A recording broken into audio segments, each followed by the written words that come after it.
What is checkbox in HTML? To make the checkbox in HTML, we use the input tag. Example is here. In the h1 tag, I have written here checkbox. Okay, so this will come like a normal heading. After the h1 tag, I have written here input tag. And inside this input tag, I have given the type to checkbox. Basically, there are several types. So I have taken one of them, and then the output would be like this. We can just tick mark our box or we cannot. Now let's try it by the code.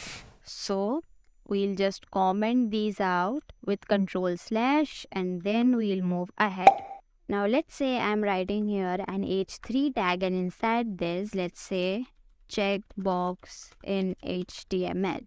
And inside this h3 tag, I will mark an input tag.